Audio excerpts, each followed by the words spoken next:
ओम गंग गणपतये नमः। आप सभी को अनंत चतुर्दशी के पावन पर्व की हार्दिक शुभकामनाएं। भाद्रपद शुक्ल पक्ष की चतुर्दशी को अनंत चतुर्दशी के नाम से जाना जाता है। इस दिन श्री हरि विष्णु जी के स्वरूप की पूजा की जाती है। यदि कोई व्यक्ति इस व्रत को लगातार 14 वर्ष तक नियम पूर्वक करता है तो उसे विष्णु लोक की प्राप्ति होती है। भगवान नारायण के समान अनंत देव भगवान विष्णु का एक नाम, इसी कारण इस दिन सत्य नारायण भगवान का व्रत और कथा का आयोजन किया जाता है। अनंत चतुर्दशी के दिन गणपति विसर्जन का धार्मिक समारोह होता है, जो लगातार 10 दिन गणेश उत्सव के समापन जन्म दिवस पर होता है। इस दिन भगवान गणपति की प्रतिमा को बहते हुए जल वाली नदी, तालाब या समुद्र में विसर्जित किया जाता है। यह प्रतिमा होती है जिससे व्यक्ति गणेश चतुर्थी के दिन अपने घरों में स्थापित करते हैं। आइए अब शुरू करते हैं अनंत गुना फल प्रदान करने वाली अनंत चतुर्दशी की कथा। तो बोलिए श्री गणपति महाराज की जय। जय श्री कृष्ण। प्राचीन काल में गंगा के तट पर धर्मराज युधिष्ठिर ने जरा कुमार नियुक्त राजसूय यज्ञ का आयोजन किया। राजसूय यज्ञ करने के लिए युधिष्ठिर तथा अन्य पांडवों ने एक ऐसे यज्ञ मंडप का निर्माण करवाया जो बहुत ही सुंदर होने के साथ साथ अद्भुत था। वह इतना मनोरम था कि जल थल की भिन्नता प्राप्ति नहीं हो रही थी। स्थल थल में जल की भांति हो रही थी। सरल शब्दों में कहूँ तो ऐसा था कि जल में देखने पर लगता था कि हम जमीन पर खड़े हैं। जमीन पर खड़े होते तो ऐसा लगता कि वह जल है। और अत्यंत सावधानी रखने के बावजूद भी बहुत से व्यक्ति उस अद्भुत मंडप में धोखा खा चुके थे। युधिष्ठिर ने राजसूय यज्ञ के युद्ध कई राजा महाराजाओं को भी आमंत्रित किया। एक बार कहीं से टहलते टहलते धृतराष्ट्र के पुत्र दुर्योधन धनुष यज्ञ मंडप में आ गए और जल से भरे तालाब को समझकर उसमें गिर गए। संयोग से द्रौपदी अपने साथियों के साथ वहां पर उपस्थित और दुर्योधन को जल थल के भ्रम का शिकार होते देख कर उसे हंसी आ गई और उसने बहुत मजाक उड़ाया और कहा कि अंधे की क्षमता ही क्या, अंधे का बेटा अंधा ही होता है। दुर्योधन के पिता राष्ट्र जन्म से ही अंधे थे। भृगु हाथ से दुर्योधन बहुत नाराज हुआ। यह बात उसके हृदय में बाण के समान चुभने लगी और अपने इस उपहास का बदला उसने पांडवों को युद्ध में हरा कर लिया। पराजित होने पर प्रतिज्ञा के अनुसार पांडवों को 12 वर्ष वनवास भोगना पड़ा, जहां पांडव अनेक प्रकार के कष्ट सहते हुए बहुत कष्टपूर्ण जीवन जी रहे थे। एक दिन भगवान श्री कृष्ण ने जब उनसे मिलने आए तो युधिष्ठिर ने अपने कष्टपूर्ण जीवन के बारे में प्रभु को बताया और अपने दुखों से छुटकारा पाने का उपाय पूछा। तब श्री कृष्ण भगवान ने उपाय के रूप में उन्हें कहा कि युधिष्ठिर, तुम विधि पूर्वक अनंत भगवान का व्रत करो, इससे तुम्हारे समस्त कष्ट दूर हो जाएंगे और तुम्हारा खोया हुआ राज्य तुम्हें पुनः प्राप्त हो जाएगा। जब युधिष्ठिर ने इस अनंत चतुर्दशी पर किए जाने वाले अनंत भगवान के इस समूह के बारे में पूछा तो श्री कृष्ण ने उन्हें एक कथा सुनाई जो कि अनंत चतुर्दशी का व्रत करने वाले सभी व्रतधारियों को सुननी चाहिए। यदि कोई व्यक्ति अपना कर पाए तो इस कथा के श्रवण मात्र से ही अनंत गुणों का फल प्राप्त हो सकता है। आइए शुरू करते हैं। पुराणों में वर्णित कथा के अनुसार प्राचीन काल में सुमंत नाम का एक ब्राह्मण अपनी बेटियों दीक्षा और सुशीला के साथ रहता था। सुशीला के विवाह योग्य होने पर उसकी मां का निधन हो गया। ब्राह्मण सुमंत ने अपनी पुत्री सुशीला का विवाह कौंडिन्य ऋषि से कर दिया। कौंडिन्य ऋषि सुशीला को लेकर अपने आश्रम जा रहे थे, लेकिन रास्ते में रात हो गई और वे दोनों एक जगह पर रुक गए। उस जगह कुछ महिलाएं अनंत चतुर्दशी का व्रत पूजा कर रही थीं। सुशीला ने व्रत की महिमा का ज्ञान प्राप्त किया और 14 गांठों वाला अनंत धागा धारण कर लिया। ऋषि कौंडिन्य को यह अच्छा नहीं लगा और उन्होंने धागे को तोड़कर आग में डाल दिया। अनंत सूत्र के इस अपमान के कारण कौंडिन्य ऋषि की सारी संपत्ति नष्ट हो गई और वे दुखी रहने लगे। उन्हें लगा कि ऐसा अनंत सूत्र के अपमान के कारण ही हुआ और वे उस अनंत सूत्र के लिए वन में भटकने लगे। एक दिन भूख प्यास से जमीन पर गिर पड़े, तब भगवान अनंत प्रकट हुए। प्रभु ने कहा, कौंडिन्य, तुमने अपनी भूल का पश्चात कर लिया है। अब घर जाकर अनंत चतुर्दशी का व्रत करो और 14 साल तक इस व्रत को करना। कौंडिन्य ऋषि ने वैसा ही किया। व्रत के प्रभाव से कौंडिन्य ऋषि का जीवन सुखमय हो गया और उनकी संपत्ति भी वापस आ गई। अब आइए दूसरी कथा सुनते हैं।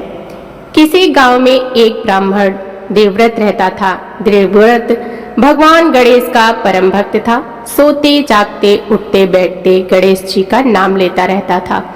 वहीं उसकी बीवी सुशीला नास्तिक थी। उसे पूजा पाठ आदि से कोई लेना देना नहीं था।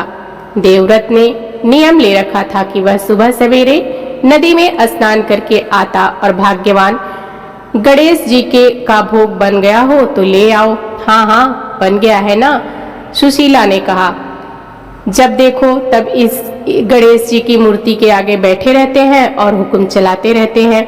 मुझे और कोई काम नहीं है। सुबह सुबह कुछ काम करूं तो सबसे पहले यह पूजा पाठ करने बैठ जाते हैं, फिर सब काम छोड़कर इनके भगवान के लिए खाना बनाओ। सुशीला, नाराज क्यों होती हो? यह आज की बात तो है नहीं, मेरे जीवन भर का नियम है। तुम्हें भी पता है कि नदी में स्नान करके आते ही मैं गणेश जी की पूजा करता हूँ, उसके बाद ही उन्हें भोग लगाता हूँ। तो तुमने अब तक खाना तैयार क्यों नहीं किया? सुबह सुबह 70 काम होते हैं मुझे, सुशीला ने कहा। घर की साफ सफाई करने लगूं तो आप पहले आकर पूजा पाठ करने लगते हो। कुएं पे जाकर पानी भर लाऊं कि खाना बनाऊं, मुझे तो समझ में नहीं आता। परेशान कर रखा है आपने मुझे। अच्छा अच्छा, अब नाराज मत हो, देवव्रत ने कहा। जल्दी से कुछ भोग लगाने के लिए बना दो, मैं गणेश जी को भोग लगा देता हूँ। सुशीला कहती है, हाँ हाँ, ला रही हूँ। देवव्रत के इस पूजा पाठ से सुशीला बहुत परेशान थी और वो हर समय उसे खरी खोटी सुनाती रहती थी। लेकिन देवव्रत सरल स्वभाव का था, हंस के सभी बातों को टाल देता था। एक दिन सुबह सुबह सुशीला, आज गणेश जी को भोग के लिए कुछ मोदक बना देना और साथ में पूरी भी बना देना। मैं स्नान करके आता हूँ, पूजा करके गणेश जी को मोदक का भोग लगाऊंगा। सुशीला ने कहा, हाँ हाँ, क्यों नहीं। जैसे ही देवव्रत नदी में स्नान करने के लिए जाता है, सुशीला पीछे से नाराज हो जाती है। गणेश जी महाराज से कहती है कि आपने तो बहुत परेशान कर रखा है। सुबह सुबह इतने काम मेरे घर में पड़े होते हैं, सब छोड़कर हुक्म हो गया कि मोदक बनाने हैं। खुद तो चल दिए स्नान करेंगे, वापस आते हुए रास्ते में जो मिलेगा उससे गपशप करते हुए आएंगे। खुद का तो पूरा मनोरंजन हो जाता है और यहाँ रसोई में काफी फरमाइशें पूरी करती हूँ। कई बार सोचती हूँ कि अगर मेरे घर में आप ही ना रहो तो सुबह सुबह की यह परेशानी ही खत्म हो जाएगी। चलिए जी गणेश जी, अब यहाँ से जाने का समय हो गया है, आपकी मूर्ति को ही छुपा देती हूँ। ऐसा सोचकर सुशीला गणेश जी की मूर्ति को अपनी अलमारी में छुपा देती है। तभी देवव्रत स्नान करके वापस आता है और जय हो गणेश महाराज, जय हो गणेश महाराज कहता है और कहता है, अरे सरिता, यहाँ से गणेश जी की मूर्ति कहाँ गई? मूर्ति? सरिता ने पूछा, मूर्ति कहाँ जाएगी? अपनी जगह पर रखी होगी। उसने देवव्रत ने कहा, नहीं सरिता, मेरे गणेश जी की मूर्ति यहाँ नहीं है। मूर्ति कहाँ गई? अरे मूर्ति के कौन से पैर लग गए हैं जो यहाँ से उठकर कहीं चली जाएंगी? देखो। तो सुशीला ने कहा, मूर्ति यहाँ है ही नहीं, मूर्ति कहाँ जा सकती है? अरे हाँ, मूर्ति तो यहाँ नहीं है। लगता है गणेश जी आपकी सेवा और पूजन से करवा के थक गए हैं, आपकी पूजा से इसीलिए वापस चले गए। नहीं नहीं सुशीला, ऐसा नहीं कहो। गणेश जी महाराज, मेरी सेवा पूजा से में क्या कोई कमी रह गई थी जो आप मुझसे रूठ कर चले गए हैं? प्रभु, अब मैं क्या करूं, क्या करूं? मेरा क्या, स्नान तो कर ही आए हो, अब भोजन पानी कर लो। सुशीला ने कहा, नहीं सुशीला, मेरा जीवन भर का नियम है, गणेश जी को भोग लगाने के बाद ही मैं भोजन करता हूँ और आज मेरे प्रभु मुझसे नाराज हो गए हैं, मुझे छोड़कर चले गए हैं। उन्हें भोग लगाए बिना मैं अन्न का एक दाना भी ग्रहण नहीं कर सकता। यह क्या कह रहे हो? गणेश जी तो वापस अपने धाम को चले गए, तुम कब तक भूखे बैठे रहोगे? सुशीला, जब तक प्रभु मेरी गलती का भान न करा दे, तब तक मैं वापस ना आ जाए, तब तक मैं उन्हें भोग लगाए बिना मैं भोजन ग्रहण नहीं करूंगा।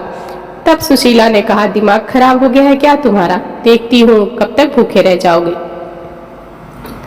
देवव्रत गणेश जी के रुष्ट होकर चले जाने की सोच में पड़ा रहा। 2 दिन तक उसने अन्न जल का एक दाना भी ग्रहण नहीं किया।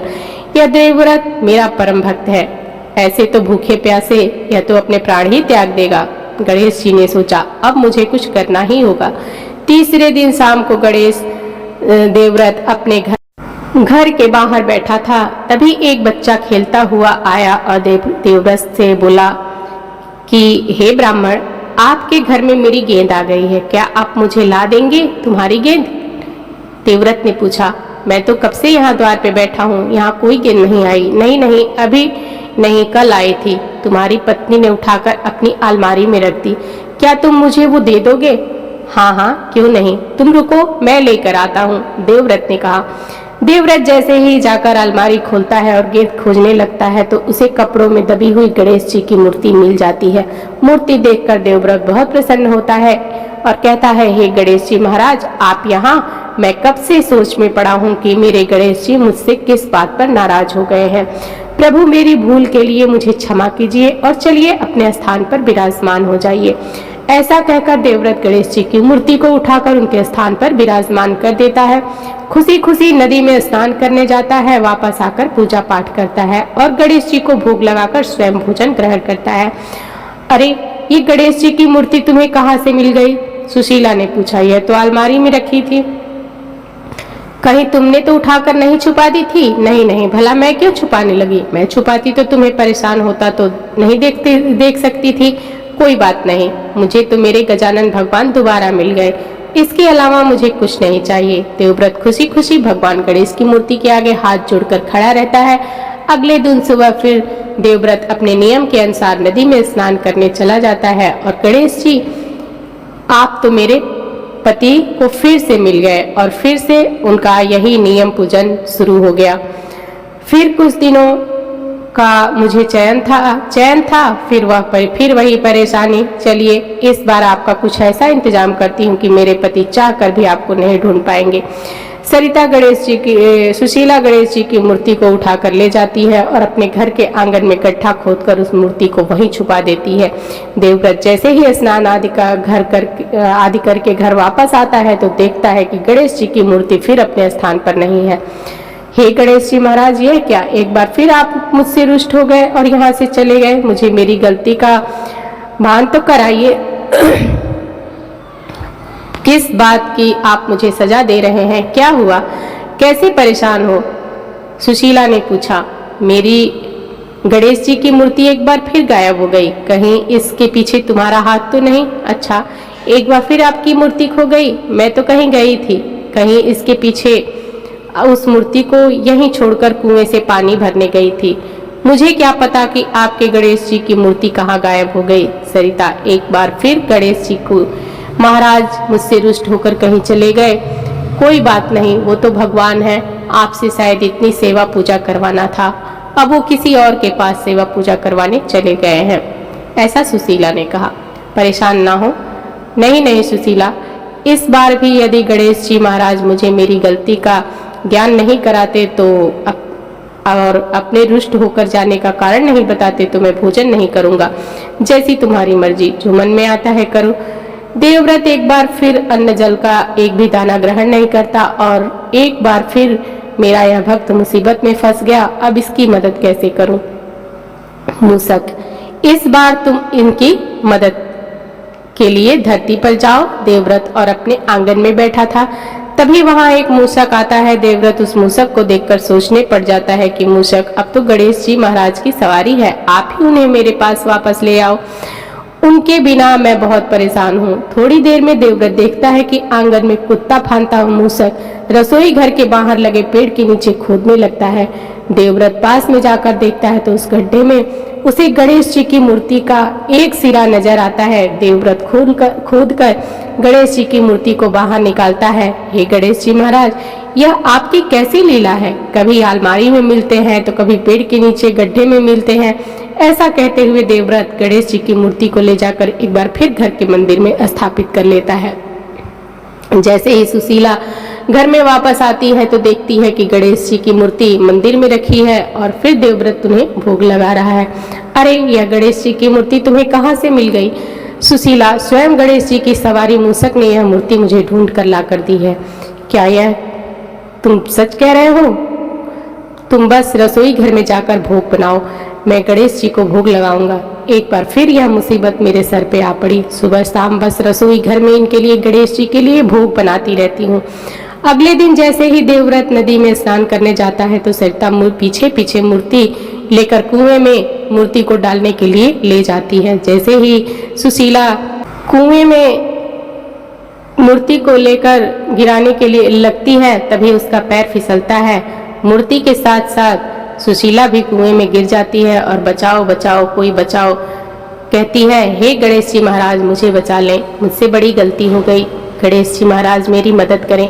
तभी गणेश जी की मूर्ति पानी से उठकर ऊपर आ जाती है और सुशीला उसी मूर्ति को पकड़ लेती है। हे गणेश जी महाराज, मुझे माफ कर दीजिए, मैं तो बड़ी पापी हूँ। मेरे पति सुबह शाम आपकी पूजा पाठ करते रहते हैं और मैं हमेशा यही चाहती थी कि वह आपकी पूजा बंद कर दें। मुझे क्षमा कर दीजिए, मुझे क्षमा कर दीजिए प्रभु, मेरी मदद करें। तभी अचानक गणेश जी की मूर्ति कुएं से बाहर निकलने लगती है और सुशीला उन्हें पकड़े पकड़े कुएं से बाहर आ जाती है। बाहर आते ही सुशीला उस मूर्ति को ले जाकर वापस घर में अपने मंदिर में स्थापित कर देती है और उनसे क्षमा मांगती है। जैसे ही देवव्रत स्नान करके वापस आता है तो सुशीला उसे सारी बात बता देती है और अपने किए की क्षमा मांगती है। सुशीला, तुमसे इस तरह की नादानी की उम्मीद मुझे नहीं थी। मैंने जब से होश संभाला है तब से आज तक स्नान करके गणेश जी की पूजा करने का मेरा नियम रहा है, इसलिए गणेश जी महाराज ने तुम्हारी मदद करी है। दोनों गणेश जी महाराज के आगे हाथ जोड़कर खड़े हो जाते हैं। तो ये थी आज की कथा आपको कैसी लगी कमेंट बॉक्स में जरूर बताइएगा और हमारे चैनल को सब्सक्राइब, वीडियो को लाइक और शेयर करना ना भूलिएगा। मिलते हैं अगली वीडियो में, तब तक के लिए धन्यवाद।